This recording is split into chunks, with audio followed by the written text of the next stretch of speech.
Di sebuah desa kecil yang terletak di kaki Gunung Song, hiduplah seorang pemuda sederhana yang bekerja sebagai tukang kayu. Setiap hari ia bangun pagi, mengangkat kapak dan gergaji, lalu pergi ke hutan untuk mencari kayu. Hidupnya tenang, biasa-biasa saja, sampai suatu hari ia menemukan sesuatu yang mengubah segalanya. Pagi itu, seperti biasa, ia berjalan menyusuri jalan setapak menuju hutan. Kabut masih tebal menutupi pepohonan. Tiba-tiba, dari balik kabut, muncul seorang lelaki tua dengan jubah lusuh dan tongkat kayu di tangannya. Lelaki tua itu terjatuh tepat di depannya.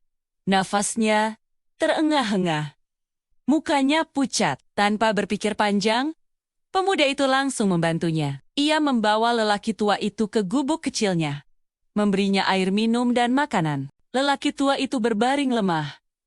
Matanya menatap dengan penuh rasa terima kasih. Setelah beberapa saat, dengan suara yang lemah, lelaki tua itu mulai berbicara. Ternyata, lelaki tua itu adalah seorang ahli bela diri legendaris dari Gunung Song puluhan tahun yang lalu. Ia adalah kepala dari sebuah perguruan silat terkenal. Namun, karena persaingan dan pengkhianatan, ia terpaksa meninggalkan segalanya dan bersembunyi.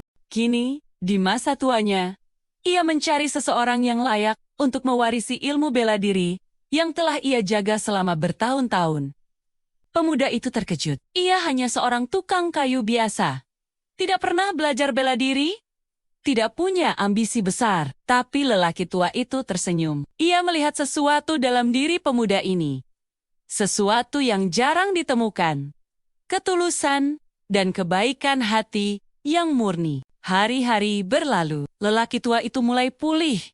Dan sebagai tanda terima kasih, ia mulai mengajarkan ilmu bela dirinya kepada pemuda itu. Setiap pagi, sebelum matahari terbit, mereka berlatih di halaman gubuk. Gerakan demi gerakan, jurus demi jurus, semuanya diajarkan dengan sabar. Pemuda itu belajar dengan tekun, meskipun tubuhnya sering lelah dan otot-ototnya sakit. Tapi kehidupan damai mereka tidak bertahan lama. Berita tentang keberadaan lelaki tua itu mulai tersebar. Musuh-musuh lama mulai mencarinya. Mereka ingin menghancurkan ilmu bela diri Gunung Song selamanya.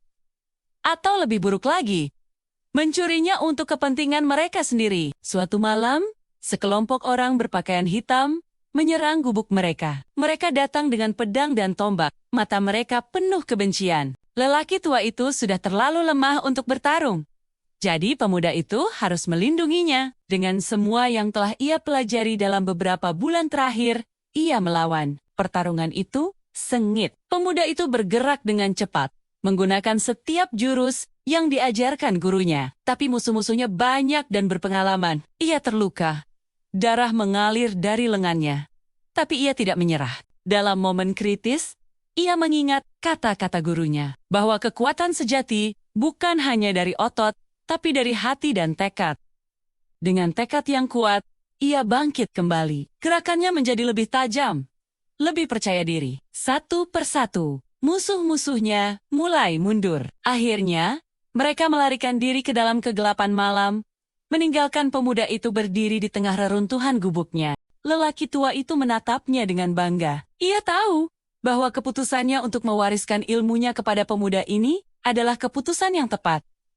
Tapi cerita belum berakhir. Keesokan harinya, lelaki tua itu memberitahu pemuda itu bahwa ada warisan lain yang lebih berharga daripada ilmu bela diri. Di puncak Gunung Song, tersembunyi di sebuah gua rahasia, terdapat kitab kuno yang berisi rahasia ilmu bela diri tertinggi. Kitab itu telah dijaga oleh keluarga lelaki tua itu selama ratusan tahun. Sekarang, saatnya untuk pemuda itu mengambilnya dan menjadi penjaga yang baru. Perjalanan ke puncak gunung tidaklah mudah. Jalanannya terjal, cuacanya tidak menentu, dan ada banyak bahaya di sepanjang jalan. Tapi pemuda itu bertekad, ia tidak sendirian. Beberapa murid setia dari perguruan silat lama ikut menemaninya. Mereka yang masih percaya pada warisan Gunung Song di tengah perjalanan, mereka diserang lagi. Kali ini oleh kelompok yang lebih besar dan lebih berbahaya. Pemimpin kelompok itu adalah seorang bekas murid dari perguruan silat yang sama. Seseorang yang dulu dikhianati dan kini penuh dendam. Ia ingin menghancurkan semua yang berhubungan dengan Gunung Song. Pertarungan besar pun terjadi di lereng gunung. Salju mulai turun, angin bertiup kencang. Pemuda itu harus menghadapi bekas murid yang kuat dan penuh kebencian itu. Mereka bertarung dengan sengit, jurus melawan jurus, tekad melawan dendam. Di saat-saat terakhir pertarungan, pemuda itu tidak menggunakan kekuatan untuk membunuh. Sebaliknya, ia menggunakan kata-kata dan ketulusannya. Ia berbicara tentang pengampunan, tentang melepaskan masa lalu, tentang memulai yang baru. Kata-katanya menyentuh hati bekas murid itu, mengingatkannya pada masa ketika ia juga pernah murni dan penuh harapan. Air mata mengalir di pipi bekas murid itu. Ia menurunkan pedangnya, menyadari bahwa kebencian hanya membawanya pada kehancuran. Ia meminta maaf dan pergi, meninggalkan pertarungan itu dengan hati yang sedikit lebih ringan. Akhirnya, pemuda itu tiba di puncak Gunung Song.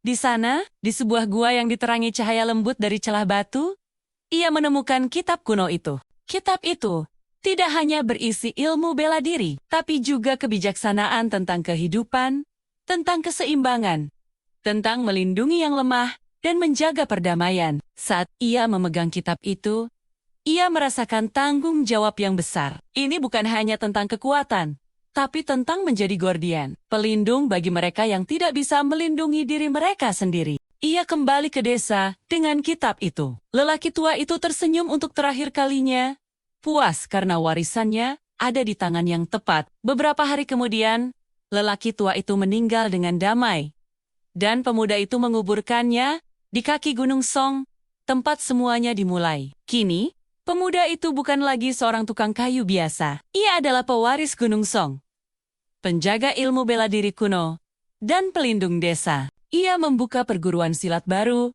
mengajarkan bukan hanya tentang bertarung, tapi tentang kebaikan, kehormatan, dan pengorbanan. Dan setiap pagi, sebelum matahari terbit, ia berdiri di halaman, menatap puncak Gunung Song, mengingat gurunya, dan berjanji untuk selalu menjaga warisan yang telah dipercayakan kepadanya. Warisan Gunung Song bukan hanya tentang ilmu bela diri. Ini tentang ketulusan hati, tentang menemukan kekuatan dalam kebaikan, dan tentang mewariskan harapan untuk generasi yang akan datang.